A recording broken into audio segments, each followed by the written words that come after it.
Ikaze kuri mwese mudukurikiye hano kuri yicano. Uyu akaba ari umwanya tugiye kugaruka mu makuru abagezweho, by'umwihariko abagiye anyura mu binyamakuru bigiye bitandukanye hano kuri yicano.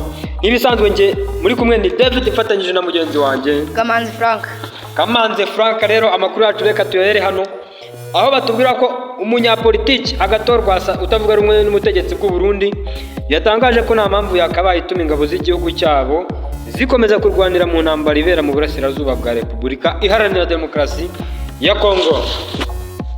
Mu kiganiro n'umuyobozi Agasaro Kaburanga Rwasa yahoze ari umuyobozi w'ishyaka rya CNL ryari ku mwanya wa kabiri mu mashyaka akomeye mu Burundi, yagaragaje ko kohereza abasirikare muri RDC biri mu nyungu za SNDD na FDD n'abayobozi bayo.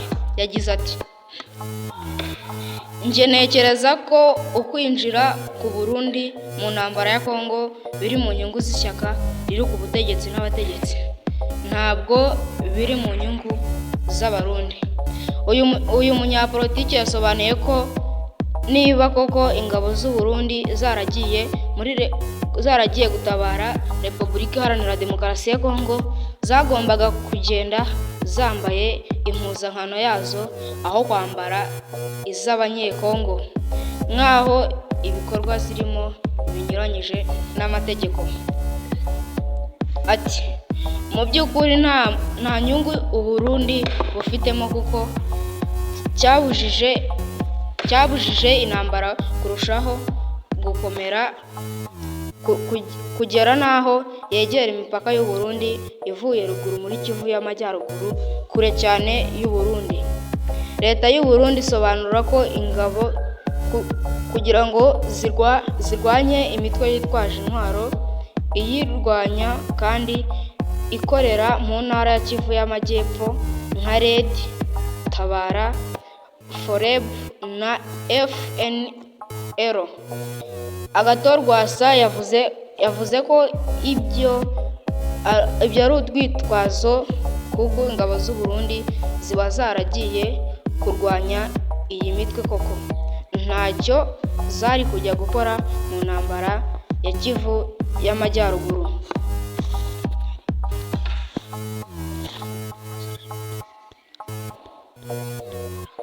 Yes, akaba ari uku rero byifashe hano kuri iyi nkuru. Dukomereze muri Iran, aho tuvuga ko Iran yemeje urupfu rw'umuyobozi w'inama y'umutekano yayo.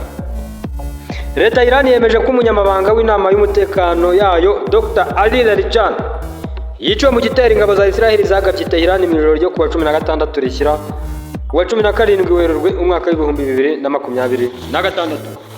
Inkuru y'urupfu rwa Larijani yemejwe ko konti ye ku rubuga nkoranyambaga rwa X mu ijoro ryo kuwa 17 Werurwe, ishimangira ko uyu muyobozi yasanze abandi bahowe Imana barimo Ali Hossein Khamenei wahoze ari umuyobozi w'ikirenga w'iki gihugu.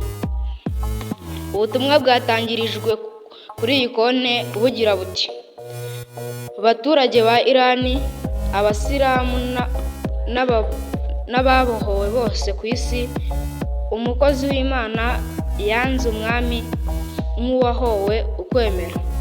Umutwe w'ingabo zidasanzwe za Iran ari wo IRGC watangaje ko mu rwego rwo guhora Larijani n'umuyobozi w'umutwe w'abasiji Horamerez Soleimani nawe wishwe uwo munsi watangiye kugaba ibitero muri Israel. Perezida wa Iran Masoud Pezeshkian yagize Larijani umunyamabanga w'inama y'umutekano muri Kanama 2025. Ni inshingano yabangikanyaga niyo guharanira umuyobozi w'ikirenga muri iyi nama. Kuva muri 2005 kugeza muri 2007, Larijani yabaye umuyobozi w'itsinda rya Irani ryari mu biganiro ku ikoreshwa ry'ingufu za nucleaire kuva mu 2008 kugeza mu 2020. Abaperezida w'inteko nshingamategeko. Kuva intambara ya Amerika, Israel na Iran yatangira tariki 28 Gashyantare 2026, Ali Hossein Khamenei akicwa, Larijani niwe washyize imbaraga mu kwibasira impande bahanganye yifashishije imbuga nkoranyambaga. Igisirikare cya Israel cyatangaje ko kuva Khamenei yicwa, Larijani yakoraga inshingano nk'iy'umuyobozi w'ikirenga wa Iran.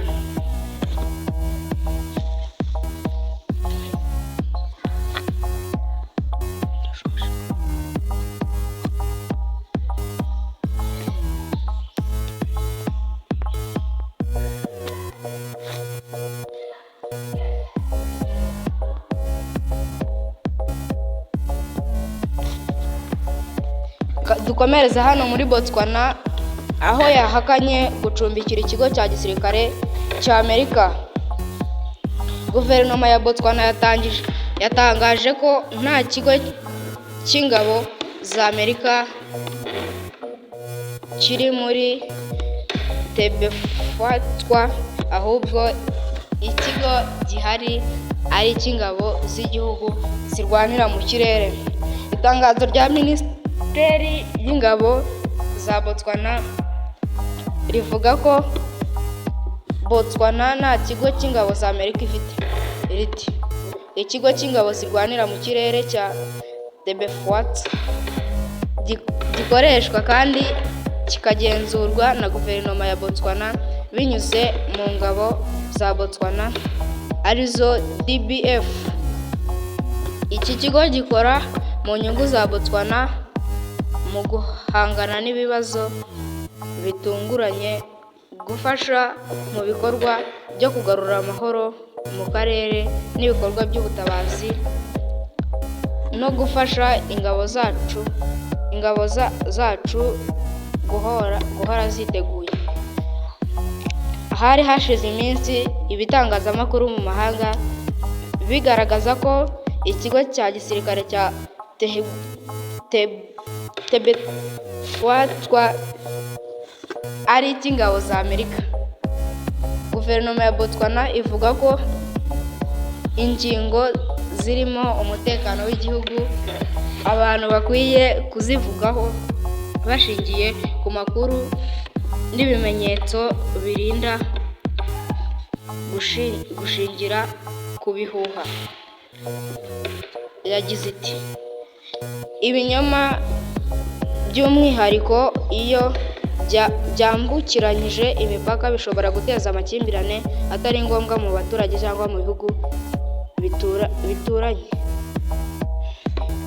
Mu myaka 5 ishize, ingabo za Amerika n'iza Botswana zafatanyije mu myitozo yari igamije gushimangira ubufatanye mu bya gisirikare no guhora ingabo ziteguye guhangana n'ibibazo byavuka.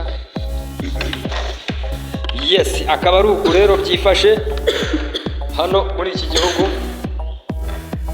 cya Botswana. Yes, akaba ari naha rero dusoreje amakuru yacu, ariko wowe utarakanda subscribe wayikanda, aho utarakanda like ukayikanda, kugira ngo tujye tubana mu muryango mugari w'iyicano ya David Talk Sport. Komeza ubane natwe, Imana ikomeze ibe mu ruhande rwawe, turabakunda neza cyane. Mwari kumwe nanjye David ufatanyije na mugenzi wanjye Kamanzi Frank. Rero wakoze kuba twabanye, n'abadukurikiye tubashimiye, mukomeze mugire ibihe byiza.